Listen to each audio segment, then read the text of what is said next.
नमस्कार दोस्तों, आइए जानते हैं झारखंड के हर जिले, हर क्षेत्र की ताजा और बड़ी खबरों को केवल 15 मिनट में। साथ ही आज के इस वीडियो में हम लोग जानेंगे कि सरकार ने गरीबों के लिए कौन कौन सी योजनाएं लागू की है और साथ ही महिलाओं को 5,000 रुपए कब से मिलेंगे और ई श्रम कार्ड धारकों को 3,000 रुपए कब से खाते में आएंगे। साथ ही गरीबों के लिए सोना चांदी, डीजल, पेट्रोल, बिजली आदि कब से सस्ता हो जाएगी। सब कुछ आज इस वीडियो के माध्यम से जानेंगे। हमारे साथ बने रहने के लिए वीडियो को लाइक और चैनल को सब्सक्राइब जरूर कर दें और कमेंट में जरूर बताएं कि आप यह वीडियो किस जगह से देख रहे हैं। सरकार ने गरीब परिवारों को सशक्त बनाने के लिए राशन कार्ड धारकों को प्रतिमाह 1,000 रुपए देने की योजना शुरू की है। इस पहल का मुख्य उद्देश्य महंगाई के दौर में निम्न आय वर्ग के लोगों को अतिरिक्त आर्थिक सुरक्षा प्रदान करना है। यह राशि सीधे लाभार्थियों के बैंक खातों में भेजी जाएगी, जिससे बिचौलियों की गुंजाइश खत्म होगी। इस सहायता से परिवार अपनी बुनियादी जरूरतों जैसे शिक्षा और स्वास्थ्य पर बेहतर खर्च कर सकेंगे। यह कदम समाज के अंतिम पायदान पर खड़े व्यक्ति के जीवन स्तर को सुधारने की दिशा में एक सराहनीय प्रयास है। सहकारिता मंत्री अमित शाह ने मंगलवार को संसद को बताया कि पिछले महीने तक सहारा ग्रुप ऑफ कोऑपरेटिव सोसाइटीज के 40 लाख से अधिक जमाकर्ताओं को 8,800 करोड़ रुपए वितरित किए जा चुके हैं। शाह ने लोकसभा में एक प्रश्न के लिखित उत्तर में कहा कि फरवरी 2026 तक सीआरसीएस सहारा रिफंड पोर्टल पर निवेशकों द्वारा 1.45 करोड़ आवेदन और 4.06 करोड़ दावे किए गए हैं। उन्होंने कहा, सहारा सहकारी समितियों के समूह के 40,33,448 निवेशकों को 8,783.55 करोड़ रुपए की राशि वितरित की जा चुकी है। भारत सरकार एक ऐसे महत्वपूर्ण निर्णय की दहलीज पर खड़ी है जो लाखों केंद्रीय कर्मचारियों की जिंदगी को सीधे प्रभावित कर सकता है। वर्ष 2026 की शुरुआत से ही यह चर्चा तेज हो गई है कि सरकारी सेवा में काम करने वाले कर्मचारियों की सेवानिवृत्ति की उम्र में 2 साल की वृद्धि की जा सकती है। यह प्रस्ताव अगर अमल में आता है तो सरकारी तंत्र की कार्य प्रणाली, कर्मचारियों के जीवन स्तर और देश की प्रशासनिक दक्षता पर इसके दूरगामी परिणाम देखने को मिलेंगे। भैंस पालन योजना 2026 के जरिए सरकार डेयरी सेक्टर को बढ़ावा देने की तैयारी में है। इस योजना के तहत बैंक लोन पर 50% तक सब्सिडी दी जा सकती है, जिससे डेयरी व्यवसाय शुरू करना आसान होगा। छोटे किसान, स्वयं सहायता समूह और ग्रामीण बेरोजगार युवा इसका लाभ उठा सकते हैं। आवेदन के लिए आधार कार्ड, निवास प्रमाण पत्र, बैंक खाता और व्यवसाय योजना जरूरी होगी। अच्छी नस्ल की भैंस से नियमित दूध उत्पादन के साथ गोबर से जैविक खाद और बायोगैस बनाकर अतिरिक्त आय भी प्राप्त की जा सकती है। झारखंड सरकार ने राज्य की महिलाओं को सशक्त और आत्मनिर्भर बनाने के लिए स्कूटी सब्सिडी योजना की शुरुआत की है। इस योजना के तहत पात्र महिलाओं को स्कूटी खरीदने पर 46,000 रुपए की भारी सब्सिडी दी जाएगी। इसका मुख्य उद्देश्य कामकाजी महिलाओं और छात्राओं के आवागमन को सुगम बनाना है। यह कदम महिला सशक्तिकरण की दिशा में एक प्रभावी प्रयास साबित होगा। सरकार द्वारा शिक्षा के क्षेत्र में समान अवसर प्रदान करने के लिए कई योजनाएं चलाई जाती हैं।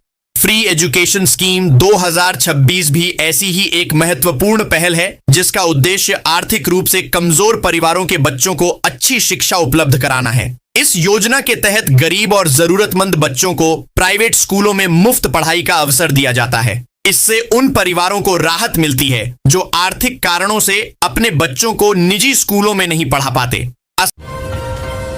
विधानसभा चुनाव से पहले झारखंड की राजनीति में हलचल तेज हो गई है। सत्ताधारी झारखंड मुक्ति मोर्चा झामुमो ने असम चुनाव के लिए अपने स्टार प्रचारकों की सूची चुनाव आयोग को सौंप दी है, जिससे कांग्रेस खेमे में हल्की बेचैनी देखी जा रही है। वहीं भाजपा ने इस कदम को महज राजनीतिक नाटक करार दिया है। झारखंड विधानसभा परिसर में नेताओं ने मीडिया से बातचीत में अपने अपने इरादे जाहिर किए।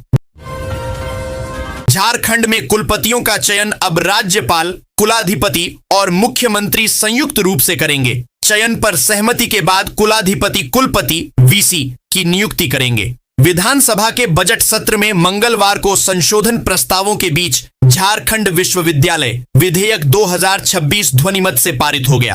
अब इस प्रक्रिया में मुख्यमंत्री का रोल भी शामिल हो गया है। झारखंड के किसानों के लिए एक बड़ी खुशखबरी है। प्रधानमंत्री किसान सम्मान निधि योजना के तहत अगली किस्त के 2000 रुपए जल्द ही उनके बैंक खातों में ट्रांसफर किए जाएंगे। यह राशि सीधे डीबीटी के माध्यम से भेजी जाएगी, जिससे बिचौलियों की भूमिका खत्म होती है। इस आर्थिक सहायता से राज्य के लाखों छोटे और सीमांत किसानों को खेती के लिए बीज, खाद और अन्य जरूरी संसाधन जुटाने में मदद मिलेगी। देश भर में महंगाई के बीच आम लोगों के लिए एक राहत भरी खबर सामने आई है। हाल के दिनों में खाने के तेल, खासकर रिफाइंड और सरसों तेल की कीमतों में गिरावट दर्ज की गई है। लंबे समय से महंगे चल रहे खाद्य तेल के दाम कम होने से घरेलू बजट पर पड़ने वाला बोझ थोड़ा हल्का हुआ है। बाजार में आई इस कमी का असर सीधे तौर पर आम परिवारों की रसोई पर पड़ रहा है। व्यापारियों और बाजार विशेषज्ञों का कहना है कि अंतरराष्ट्रीय बाजार में खाद्य तेल की कीमतों में नरमी, बेहतर आपूर्ति और सरकारी नीतियों में किए गए बदलावों के कारण यह गिरावट देखने को मिल रही है। रांची के बिरसा मुंडा एयरपोर्ट पर सुरक्षा बढ़ाने के लिए आइसोलेशन वे बनाया जाएगा।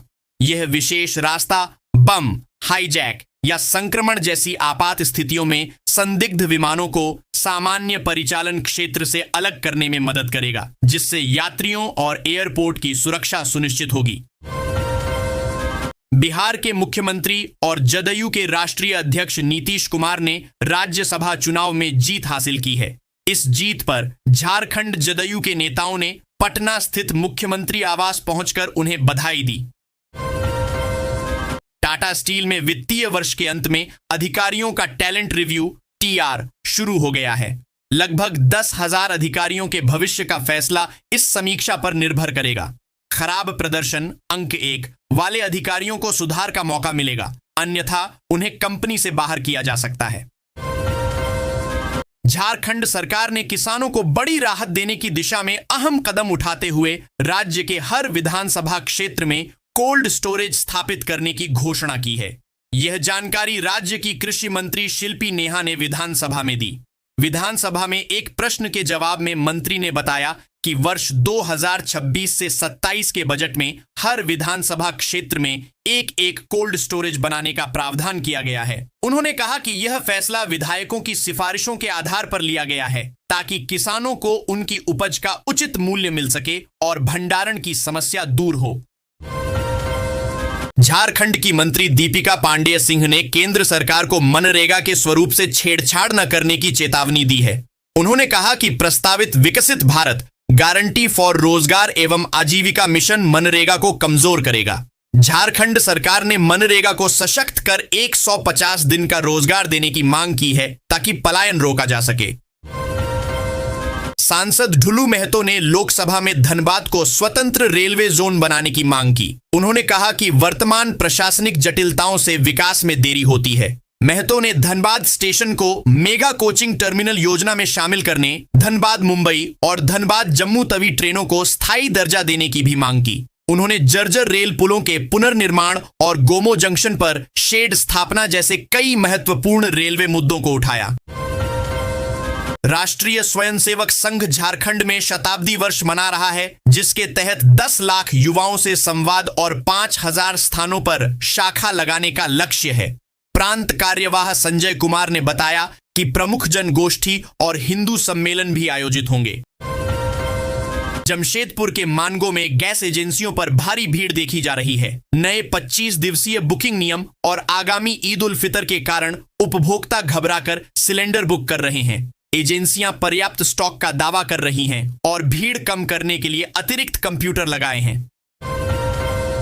झारखंड की राजनीति में कोल्हान के टाइगर कहे जाने वाले चंपाई सोरेन को भाजपा में शामिल होने के बाद से लगातार चुनावी हार का सामना करना पड़ रहा है। घाटशिला उपचुनाव में उनके बेटे बाबूलाल सोरेन की बड़ी हार और आदित्यपुर नगर निगम चुनाव में भी प्रभावहीनता ने उनकी राजनीतिक पकड़ पर सवाल खड़े कर दिए हैं। एनआईटी जमशेदपुर के डॉक्टर चंद्रशेखर चौधरी ने औद्योगिक अपशिष्ट ऊष्मा को सीधे बिजली में बदलने की तकनीक विकसित की है। यह थर्मो इलेक्ट्रिक सिद्धांत पर आधारित है, जिसमें बिना गतिशील पुर्जों के तापमान अंतर का उपयोग होता है। XLRI ने आंध्र प्रदेश के अमरावती में 61.7 एकड़ में एक नया ग्लोबल कैंपस स्थापित करने के लिए APCRDA के साथ समझौता किया है। लगभग 300 करोड़ रुपए की लागत से बनने वाला यह कैंपस ऑफ इन्फिनिट गुडनेस आधुनिक तकनीक और सतत विकास मानकों से लैस होगा। पहले चरण में 1000 छात्रों और 200 पेशेवरों को प्रबंधन शिक्षा मिलेगी, जिसका उद्देश्य नेतृत्व, नवाचार और उद्योग जुड़ाव को बढ़ावा देना है। जमशेदपुर की जिला परिषद अध्यक्ष बारी मुर्मू ने अल्पसंख्यक स्कूलों में शिक्षक नियुक्ति में भ्रष्टाचार का आरोप लगाया है। उन्होंने मुख्यमंत्री हेमंत सोरेन को ज्ञापन सौंपकर जिला शिक्षा पदाधिकारी DEO मनोज कुमार पर पद के दुरुपयोग और अवैध वसूली का आरोप लगाया। मुर्मू ने उच्च स्तरीय जांच और DEO के खिलाफ तत्काल कार्रवाई की मांग की है, जिसमें परसुडीह और कदमा के स्कूलों का जिक्र है। चास नगर निगम और फुसरो नगर परिषद में उपमहापौर व उपाध्यक्ष पदों के लिए अप्रत्यक्ष चुनाव शांतिपूर्ण संपन्न हुए। चास में पूजा कुमारी उपमहापौर चुनी गईं, जिन्होंने अमर स्वर्णकार को हराया। भाजपा की रणनीति यहां विफल रही। फुसरो में रेणु देवी ने एक मत से रश्मि सिंह को हराकर उपाध्यक्ष पद जीता। झारखंड के जमशेदपुर के मानगो नगर निगम में विकास कार्यों को नई गति देने की दिशा में एक महत्वपूर्ण पहल देखने को मिली। नवनिर्वाचित डिप्टी मेयर राहुल कश्यप ने मेयर सुधा गुप्ता से शिष्टाचार मुलाकात कर क्षेत्र के समग्र विकास को लेकर विस्तार से चर्चा की। इस बैठक को नगर के विकास के लिए सकारात्मक संकेत के रूप में देखा जा रहा है। झारखंड की कोयला नगरी धनबाद में बुधवार को नगर निगम के नवनिर्वाचित मेयर संजीव सिंह ने पद और गोपनीयता की शपथ ली। उनके साथ शहर के करीब 55 वार्ड पार्षदों ने भी शपथ ग्रहण कर अपने दायित्वों के निर्वहन का संकल्प लिया। इसके साथ ही धनबाद में शहर की सरकार बन गई।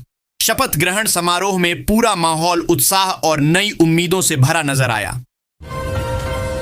धनबाद में बुधवार को समाहरणालय परिसर में आयोजित एक गरिमामय समारोह में चिरकुंडा नगर परिषद की नवनिर्वाचित अध्यक्ष सुनीता देवी को उप विकास आयुक्त सन्नी राज ने पद एवं गोपनीयता की शपथ दिलाई। इसके साथ ही नगर परिषद के सभी 21 वार्डों के पार्षदों ने भी शपथ ग्रहण कर अपने दायित्वों का निर्वहन करने का संकल्प लिया।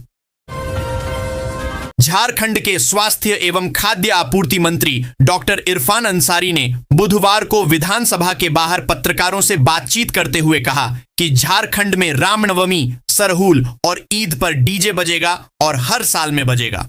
उन्होंने कहा कि हमने कभी डीजे पर रोक लगाने की बात नहीं कही थी, बल्कि उसके दुष्परिणामों से लोगों को अवगत कराने की बात कही थी, लेकिन मेरी बातों को तोड़ मरोड़ कर पेश किया गया।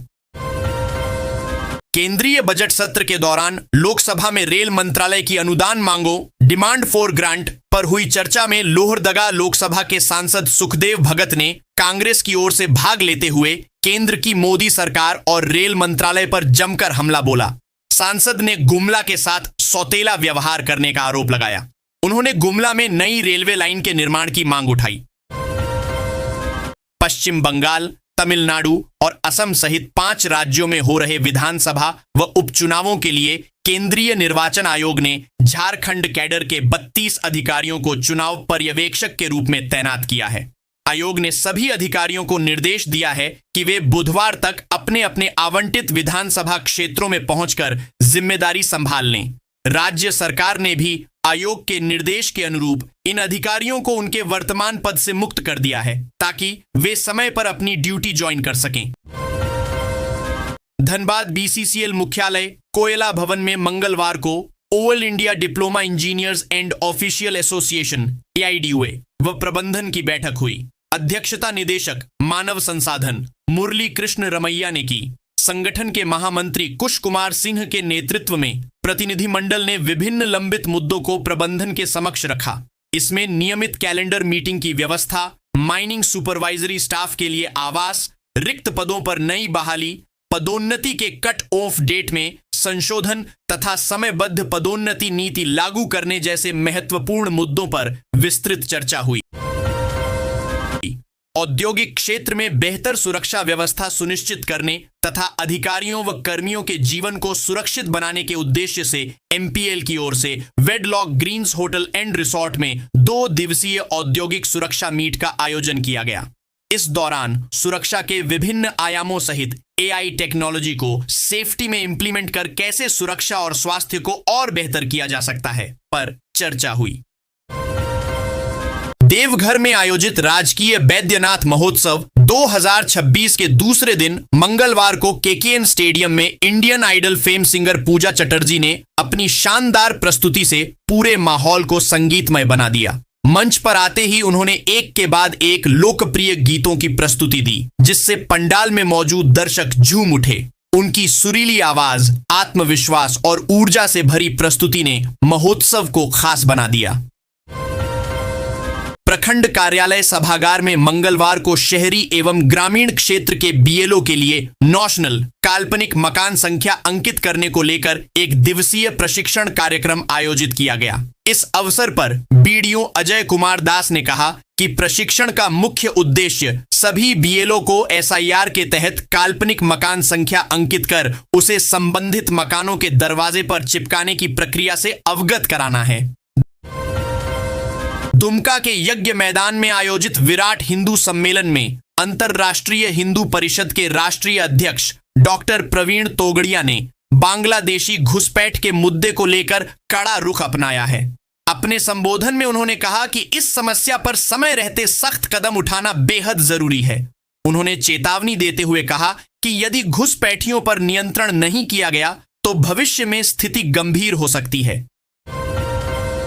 सरायकेला खरसावां जिले के कुचाई प्रखंड स्थित सुरसी के एग्रो टेक्नोलॉजिकल पार्क की अव्यवस्था का मामला विधानसभा के बजट सत्र के अंतिम दिन उठाया गया। विधायक दशरथ गागराई ने तारांकित प्रश्न के माध्यम से बताया कि वर्ष 2022 में करीब 3 करोड़ रुपए की लागत से इस पार्क की स्थापना की गई थी।